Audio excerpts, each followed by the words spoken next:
Welcome there, viewers. Now that we've had a nice little nap, let's go on and have a little talk with this bitch of a face, Tifa.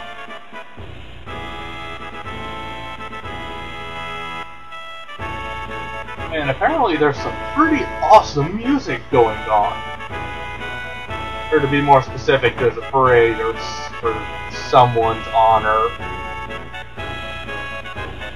Oh hey, it's that girl that we saved, Priscilla.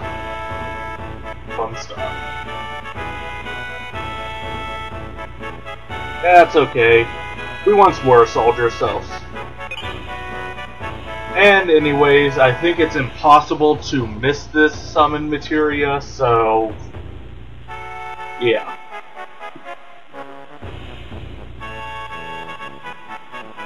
It is possible to miss pretty much, actually it's possible to miss every summon materia except for two, being this one and the Knights of the Round Table summon. The Knights of the Round Table summon will always be in the same exact spot on all three discs.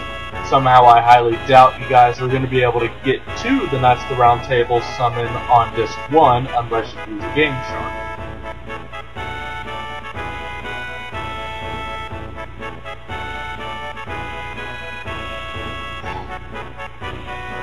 At this point, viewers, you can actually go back to the Fort Condor and do another submission. You'll just get a slightly better armlet. I'm not going to bother doing it because I have never bothered doing that. I don't know why. I just never have been able to bother doing that. I mean, I could easily go back there, but I need the money more than that stupid piece of item.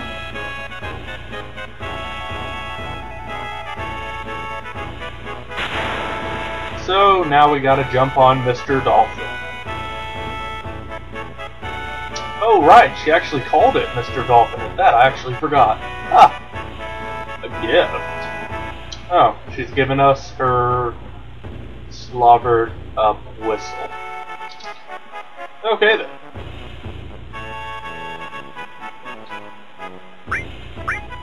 Sure. Let's go on and try and get up there with Mr. Dolphin. Now this can actually be kind of annoying. What you want to do is get just about where I am, slightly lower though, and you should get it. I got it, I think, next try. Right there, yeah. See how I'm slightly under the bar? Or see how I'm ending up slightly under the bar kind of thing? Well, you'll see the exact area that you have to be in. There, no. Had to trick me, you little bitch. Come on, damn it. I know it doesn't help at all holding down or down and left on the D-pad.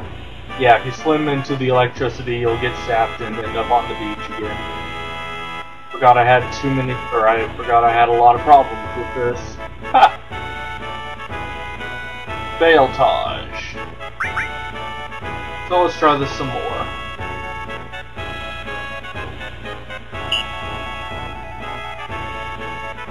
Yosh.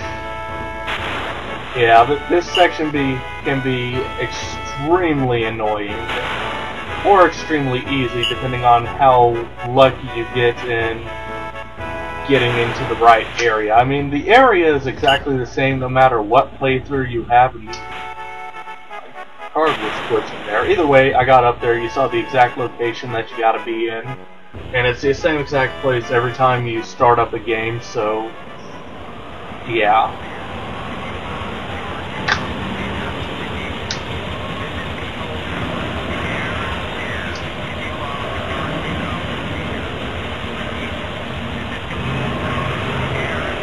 And that is something we'll be getting. We'll know something more about that significantly later on. In fact, we don't even learn too terribly much about it until like halfway through disc 2. So yeah, we don't know nothing about it until almost the end of the game, because Disc 3 is essentially just one area. Yes, an entire disc dedicated to one area. Technically that's true, and it's not true, because some people can just go through and do that one area. This is what happens if you try and leave. He comes over and calls you a room. So yeah, you gotta go into the room. But like I was saying, this 3 is essentially just that final area.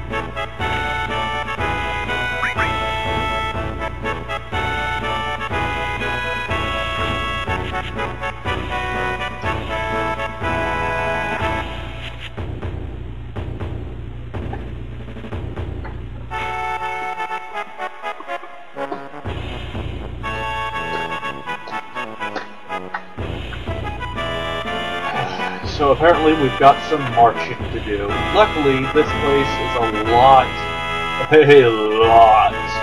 better than the fucking Calm area.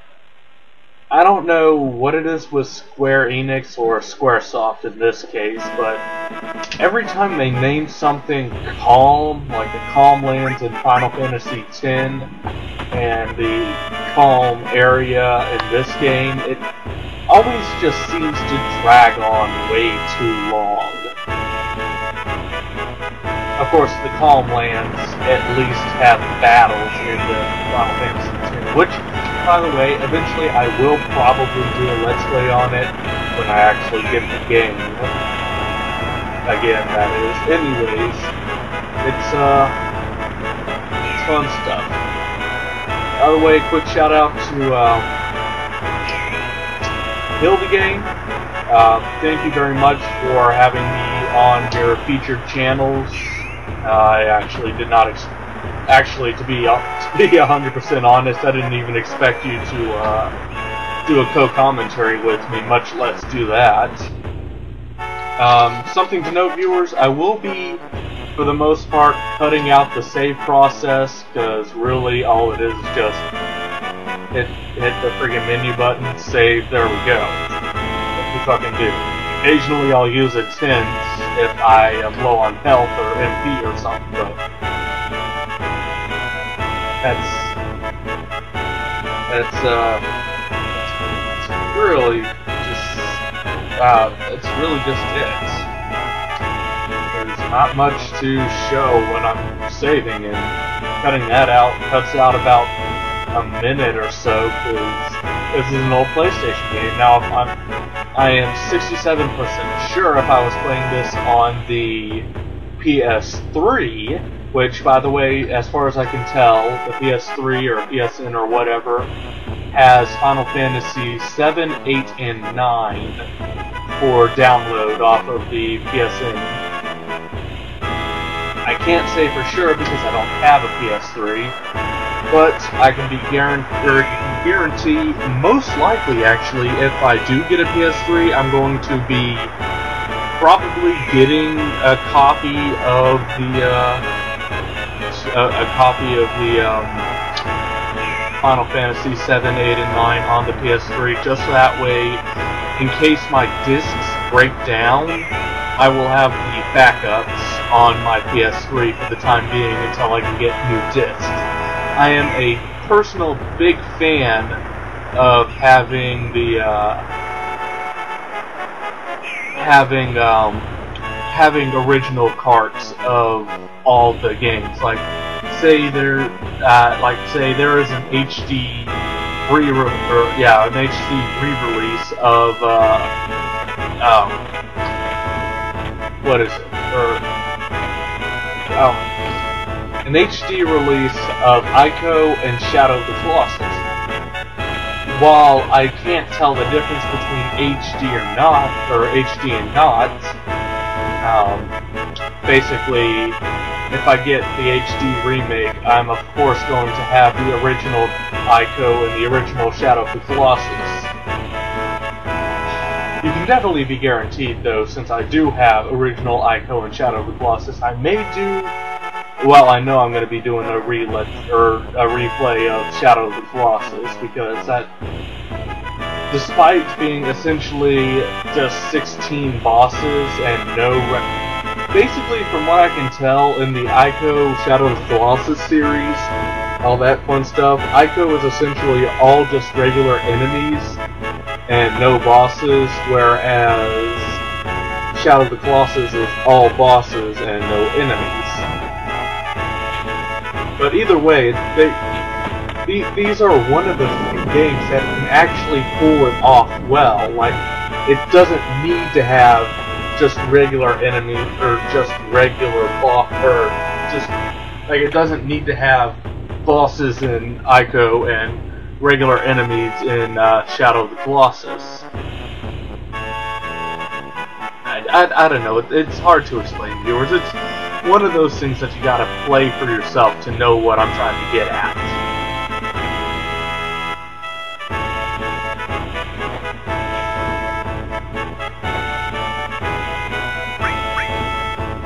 What if I am?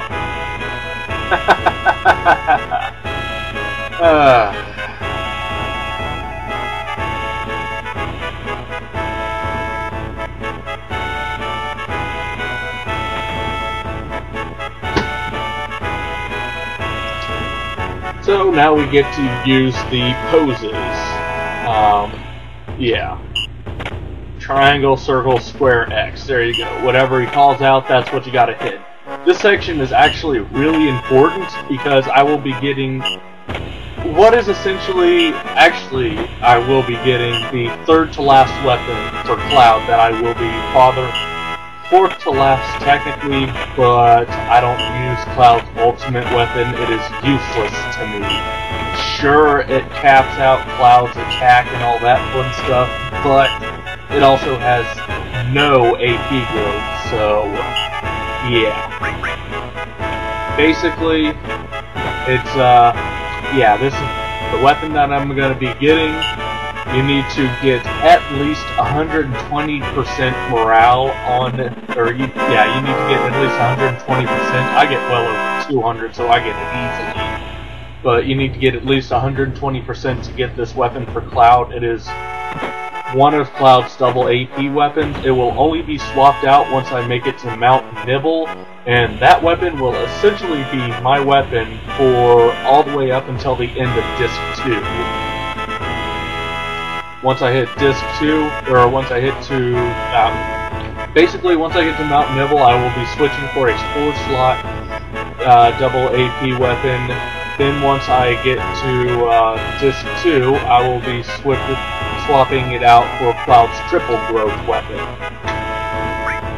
which only has 3 slots, but triple growth is fucking useful. Anyways, in here we can buy some new materials.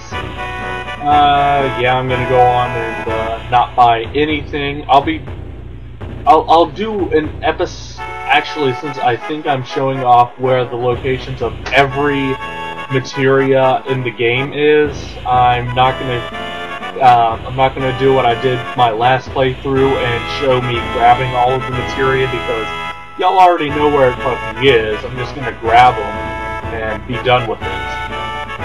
You can come down here, but there's a sailor here, and apparently that substation, whatever, is currently fucked.